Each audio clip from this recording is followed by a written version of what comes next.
त्रिलोक का महाकाल अपने सिर पर एक छोटे से चंद्रमा को क्यों स्थान देते हैं? इसका उत्तर किसी शक्ति प्रदर्शन में नहीं, बल्कि उस परम करुणा में छिपा है जो एक अहंकारी देवता को मृत्यु के श्राप से बचाने के लिए प्रकट हुई थी। ये कथा है प्रजापति दक्ष के दामाद चंद्रदेव की। चंद्रमा का विवाह दक्ष की 27 पुत्रियों से हुआ था, जो आकाश के 27 नक्षत्र हैं। पर चंद्रदेव अपनी पत्नी रोहिणी पर इतने मोहित थे कि उन्होंने अपनी बाकी 26 पत्नियों की घोर उपेक्षा की। ये केवल एक पारिवारिक अन्याय नहीं था, ये सृष्टि के संतुलन का अपमान था। जब दुखी होकर बाकी पुत्रियों ने अपने पिता दक्ष से शिकायत की तो प्रजापति का क्रोध भड़क उठा। दक्ष ने कोई चेतावनी नहीं दी, कोई अवसर नहीं दिया। उन्होंने अपनी पूरी शक्ति से चंद्रमा को श्राप दिया। तुमने मेरे वंश का अपमान किया है, जाओ, मैं तुम्हें श्राप देता हूँ कि तुम क्षय हो जाओगे। ये कोई साधारण श्राप नहीं था, ये एक प्रजापति का वचन था। श्राप लगते ही चंद्रमा का तेज घटने लगा, उनकी कलाएं मरने लगी और उनका शरीर गलने लगा। मृत्यु को सामने देख भयभीत चंद्रमा सहायता के लिए पहले ब्रह्मा जी के पास गए,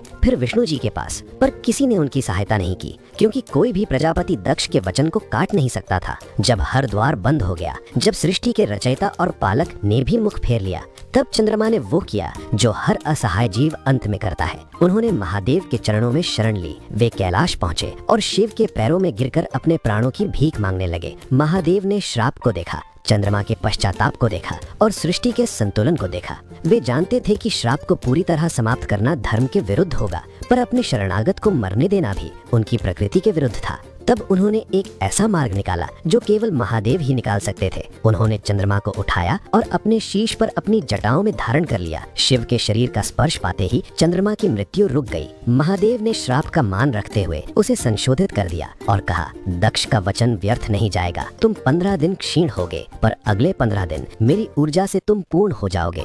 उसी दिन से कृष्ण पक्ष और शुक्ल पक्ष का चक्र आरंभ हुआ। वो अर्धचंद्र महादेव के मस्तक पर एक आभूषण नहीं, बल्कि एक वचन है। ये वचन है कि जो कोई भी, चाहे वो कितना भी दोषी क्यों ना हो, यदि सच्चे पश्चाताप के साथ उनकी शरण में आता है तो वे उसे मृत्यु के मुख से भी निकाल लाते हैं। वो चंद्रमा इस बात का प्रतीक है कि महादेव का दरबार न्याय का नहीं, बल्कि करुणा का दरबार है। उस चंद्रशेखर के सम्मान में जो अपने भक्त के लिए श्राप को भी वरदान बना देते हैं। कमेंट्स में ओम चंद्रशेखरे नमः अवश्य लिखें।